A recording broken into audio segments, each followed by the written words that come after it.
इस नियम को मुझे खत्म कराना है कि मंदिरों में चढ़ने वाले चढ़ावे को सरकार क्यों लेगी भाई।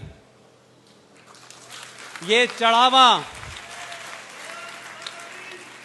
ये हिंदू आस्थाओं के तहत चाहे अयप्पा को दिया गया हो, चाहे महाकाल को दिया गया हो, चाहे बनारस में दिया गया हो, इस पैसे का जो दुरुपयोग हो रहा था वो मैं एक बात कह के बताना चाहता हूं आपको। ये जो पैसा आप चढ़ाते हैं सरकार इसका ले लेती है आपसे, और आपके चढ़ावे पे इनकम टैक्स भी लगता है। तो ये अरबों खरबों रुपया जो जा रहा था उसमें एक राज्य है जिसका नाम है कश्मीर, जो कुछ नहीं करता, जो कुछ प्रोड्यूस नहीं करता जीडीपी में, उनका नील कंट्रीब्यूशन है। उनके यहां एक पॉलिसी चली, अब्दुल्ला और महबूबा और मुफ्ती ने चलाई, कि जो आतंकवादी अपने हथियार रखेगा 10-20 लोगों को मारने के बाद, उसे राज्य सरकार 12 लाख रुपए की एफडी करा के देगी ताकि वो नॉर्मल जीवन जी सके। मैं ये सवाल पूछ रहा हूं इसलिए भाई, मैंने अयप्पा पे महाकाल पे पैसे किसी आतंकवादी को देने के लिए नहीं चढ़ाए हैं। ये पैसा मेरा है, मेरे धार्मिक मंदिरों का है। ये सिर्फ या तो मंदिर में खर्च होगा या मंदिर के द्वारा चलाए जाने वाले, बनाए जाने वाले वैदिक स्कूल जो बनने चाहिए उसमें खर्च होगा।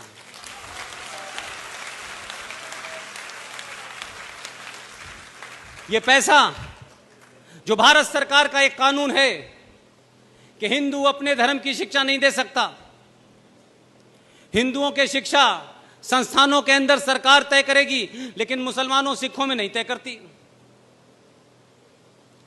इसलिए पहली फुर्सत में आप ये करिए कि पहले तो पैसे की जगह लड्डू चढ़ाइए ताकि बचे हुए लड्डू सरकार ले ले,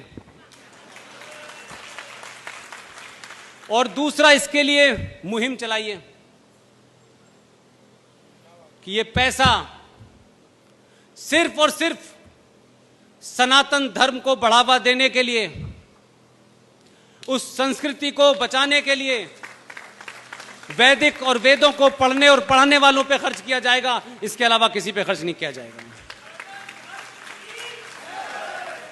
ये जो अरबों खरबों रुपया आपका है, इससे वैदिक स्कूल खुलने चाहिए जिस पे हिंदुओं का अधिकार होगा।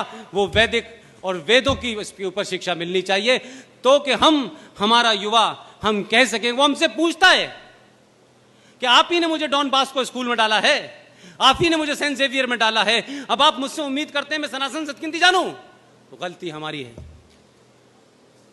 ये स्कूल बनाइए।